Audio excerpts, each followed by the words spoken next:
The first time I saw her, she was standing in the middle of a burning homestead with a cast iron skillet raised above her head, ready to swing it at my face. I'll be honest with you, I almost let her. My name is Lakota, which my mother gave me, which means friend to everyone, which is the single greatest joke the Creator ever played on a human being. By the summer of 1869, I was nobody's friend, not the settlers who feared me, not the soldiers who hunted me, not even the men who rode beside me, because somewhere between the Pecos River and the Llano Estacado, I'd stopped being a man altogether and turned into something that just moved and breathed and carried grief like a stone in the center of my chest that I couldn't put down and couldn't carry anymore. We'd hit the valley at first light, 6 of us. Makawee led the raid, not me. I want to be clear about that. I was riding because riding was the only thing left. Because my wife Lena had died the previous winter from a fever brought by the settlers pushing west, and my son with her, a boy of 4 years who had his mother's laugh and my stubborn jaw. After that, I didn't sleep in the lodge anymore. I slept outside, on the ground, with my face turned toward whatever sky was above me, and I let the cold try to take me. It never did. Some men don't get the mercy of dying, so I rode. The Aldrich homestead was supposed to be empty. Makawee had scouted it himself 2 days prior and seen nothing but a buckboard wagon and some chickens. What he hadn't seen, what none of us had seen, was the woman who'd arrived the night before, alone, driving a single-horse cart piled with dry goods and a rocking chair that had belonged to her grandmother. Her name was Clara. I didn't know that yet. I knew was that the other buildings were already burning, and the chickens were scattered to God knows where. And when I came around the corner of the barn with my rifle at my hip, she was right there, standing, in what remained of the garden she'd apparently been trying to plant. Muddy at the knees. Flour on her sleeve from something she'd been doing inside before we arrived. Hair or skin escaping from its braid in 3 different directions. Hazel eyes that were furious in a way that made fear into something small and inadequate. That skillet was enormous. She had it in both hands, raised shoulder height, and she was looking at me with the absolute certainty that she was about to die and the absolute refusal to make it easy. I stopped. I don't know why. Every instinct in me, every hard year, everything Makawee had taught me about not hesitating, all of it said, don't stop. Something in the way she was standing, not crumbling, not begging, just standing there in her ruined garden with her arms shaking from the weight of that skillet and her chin lifted. She looked like Lena, a little. Not in her face, in the bones of the thing. The way Lena used to face down sickness. Face down hard winters, face down anything that came for her, with that same absolute refusal to make it easy. I said. In English, I'd learned trading at Fort Concho before everything went wrong. I'm not going to hurt you. She swung anyway. She caught me across the left ear, and I went down to one knee. I won't pretend otherwise. The woman had arms on her. I sat there for a moment with the world turning sideways, and my ear ringing like a mission bell, and I heard her scramble backward. And when I looked up, she'd dropped the skillet and picked up a fence post instead. Get up so I can hit you again, she said. I almost laughed. God help me. I almost laughed for the first time in 11 months. Makawee found me like that, on one knee, bleeding from the ear, looking up at a woman wielding a fence post, like she was planning to use it on a team of oxen.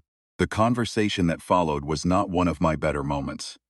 He wanted to take her, not hurt her. Makawee was not a cruel man, whatever the newspapers printed, but to take her as a captive, leverage, something to trade if the soldiers pressed close. The valley was no place for a lone woman, he said. She would die here anyway. I said no. He looked at me for a long time. He was my mother's cousin's husband, which, in our world, made him something like an uncle, and he had known me since I was 5 years old, and he'd taught me to ride my first horse. He looked at me, and I think he saw something in my face that he recognized. Because he didn't argue, he just turned his horse and rode. and the others followed. And I was left there in the smoke and the ruined garden with Clara Aldrich. She hadn't moved. She was still holding the fence post. "Your people just left," she said. "Yes, why are you still here?" And there it was. A question I didn't have an answer to, but that I'd been living inside of for 11 months. Why was I still here? Why was any of it still happening when the people who made it worth happening were gone? "I don't know," I said, the fence post down slowly.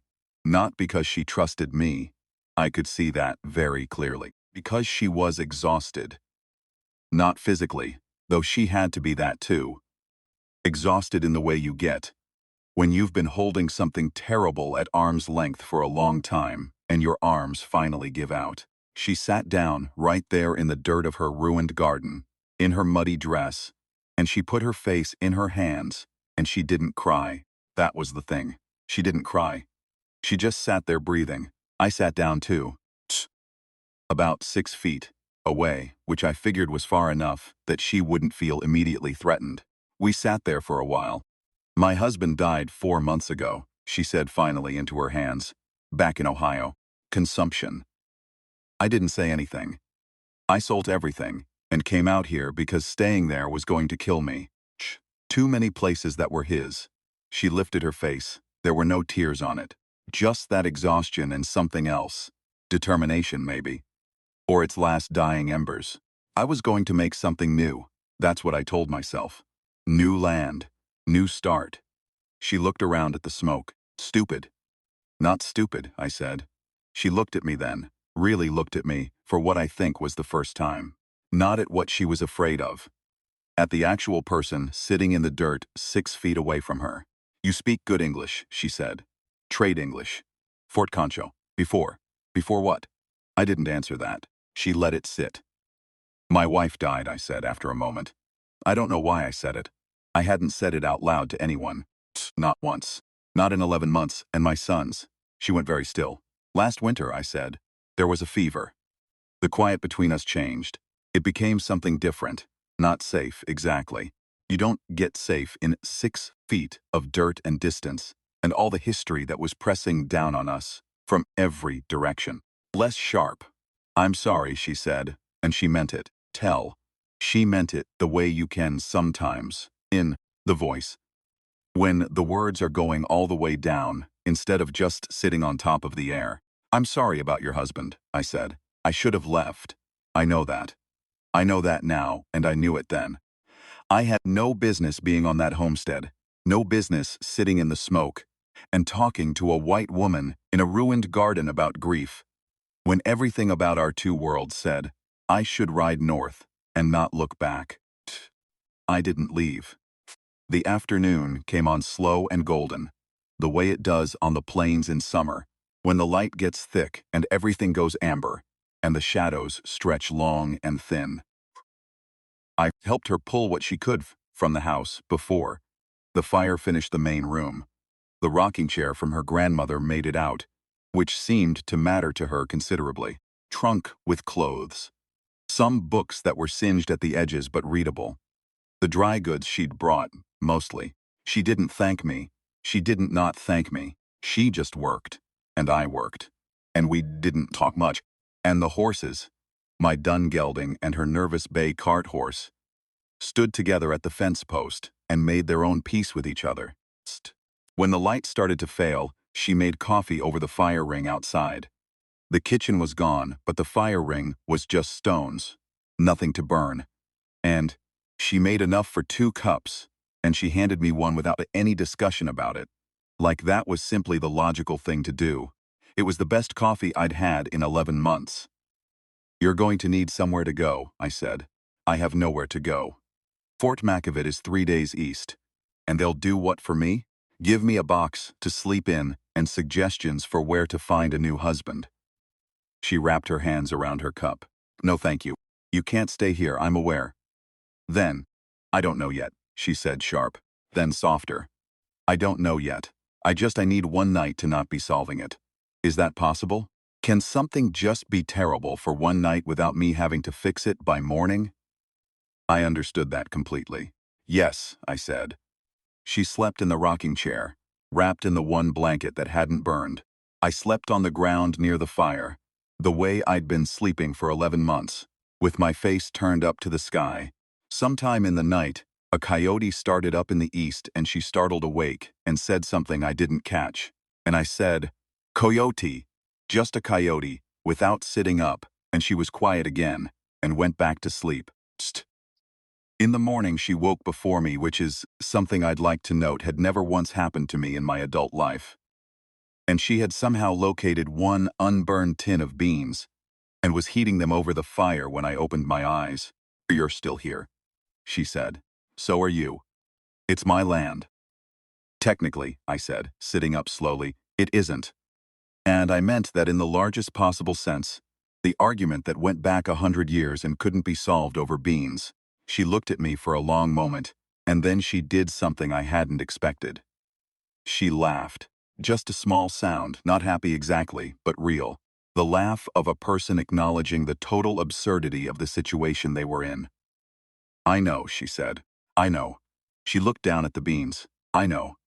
I stayed 3 days. I don't have a clean explanation for why.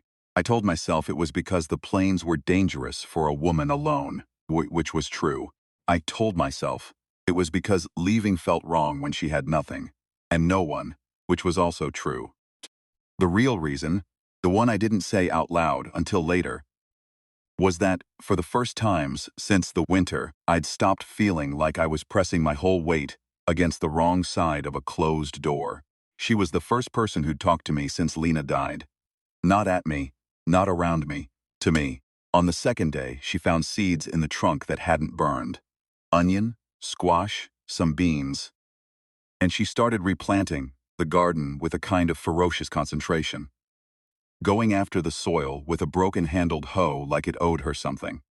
Watched her for a while, and then I went and found the second hoe in the ruined barn, the one that had a handle still attached, and I worked the rows beside her. She didn't comment on this. We worked in silence mostly. It was a different silence than it had been. Less like two people being careful with each other, and more like two people who'd run out of the energy for careful, and found something easier on the other side of it. "Tell me about your son," she said at one point. I stopped working. Nobody had said that to me. Nobody had asked about him. In my world, in my grief, you didn't name the dead aloud for a long time. The way she said it. Not flinching from it. Not afraid of the weight of it. I found I wanted to answer. "His name was Ching," I said. "It means little man. He was 4. He walked exactly like his mother. Same walk. I don't know how to explain it. Just the same rhythm. And he liked horses better than any other thing in the world. Better than food. I'd find him in the morning sitting against the fence, talking to the horses. Just talking to them. She'd stopped hoeing too. She was looking at me steadily. "He sounds wonderful," she said, and that was all. She didn't try to make it better. She didn't tell me he was somewhere peaceful now, or that time heals, or Pete is any of the things people say that are meant kindly and land like small stones. She just acknowledged it, that he had existed, that he had been wonderful. I hadn't cried since the winter, since the moment I'd stood outside the lodge in the cold and understood what the silence meant. I'd been 11 months of stone. I turned back to the row I was working, and I felt something shift in the back of my throat. Something that I held for a moment and then set down. Not yet, but something was moving. I'd brought evening she cooked antelope, and we sat across the fire from each other in the early dark, and she told me about Ohio, about the town she'd grown up in, about her husband, who had been a good man and a quiet one, about the way she'd loved him without drama or particular fire, but with the steady kind of love that you build a whole life on, and then one day you look around and the whole life is gone. I told her about the years before the grief, about Lena, who had been ferocious and funny, and who had once, during a winter hunt, argued so effectively with an elder 3 times her age about the proper way to smoke meat that he'd eventually thrown up his hands and agreed with her just to end the conversation. About riding with my father when I was young, before the wars came close, when the plains felt infinite and uncomplicated. About what the land felt like then. The buffalo paths and the night sky and the quality of the wind in fall. That was like nothing else on earth. She listened. She was a good listener. Still, attentive. Not filling the silence with her own sound, but letting things land. The fire burned low.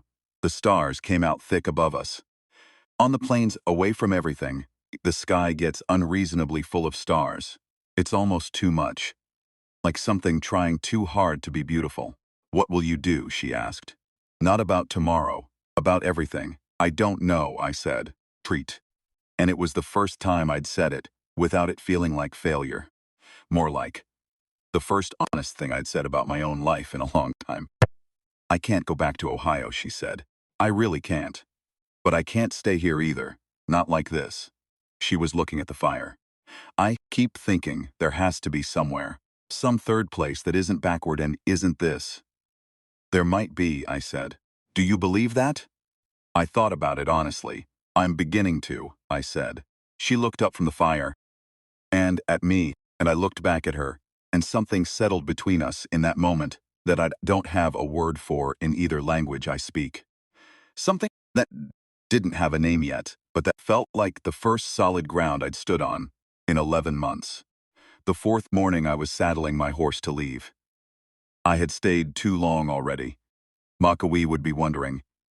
The world would not hold still just because two people in a ruined garden had found a conversation worth having. And she came out of the tent she'd rigged from the salvaged canvas and blankets, and she stood watching me. You don't have to tell me where you're going, she said. No. Or when you'll come back. No. Are you? She asked. Just that. No performance in it. Just the direct question of a woman who'd decided that the cost of pretending not to want something was higher than she was willing to pay. I finished the cinch. I stood there with my back to her for a moment. I thought about the stone in the center of my chest that I'd been carrying. I thought about how 3 days ago, I'd sat down in the dirt, 6 feet from a woman with a fence post, and how 6 feet had become a fire and meals and 2 people talking in the dark, like talking, was a thing they'd both needed and forgotten they needed. Turned around. Yes, I said, I'll come back. She held my gaze for a second, just to make sure I meant it. Then she nodded. Once, the way she had of nodding, that meant the matter was settled, and she was moving on to the next problem. I'll have the garden further along by then, she said. I did come back. 3 weeks later, then again after that, the months moved. Fall came to the plains, and then the cold, and with the cold came the calculation that a canvas tent was not a winter plan. And so I helped her build a half dugout into the side of the low-rise north of where the house had stood, which was warmer than anything above ground, and which she made more comfortable with a kind of quiet insistence on things being done properly, the way she had about everything. It wasn't simple. Nothing about it was simple. You see, Makawee took me aside once and told me in the careful way of a man who has thought long about what he is going to say that I was riding toward a wall. That the world we were living in had no room in it for the thing I was leaning toward. That I was going to break something that couldn't be fixed. He wasn't wrong about the world. But I had noticed, somewhere in the fall, that the stone in my chest had changed. Still there. Still heavy with everything it held. Different in the way a stone is different when you're not carrying it alone. When there are 2 sets of hands on it, the day I knew, really knew, not as a thought but as a physical certainty, was a Sunday in November, the sky that gray-white that it gets before snow, everything very still. She'd been reading by the dugout entrance in the last gray light, one of her smoke-edged books. And she looked up when I rode in, and there was something in her face when she saw me coming. Not performed, not constructed, just immediate. The kind of opening, the way a room changes when someone comes home. I don't know if she saw the same thing in my face. I expect she did.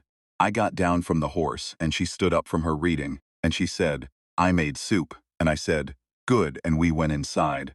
And that was all it was, and it was everything. The snow came in December, as it does.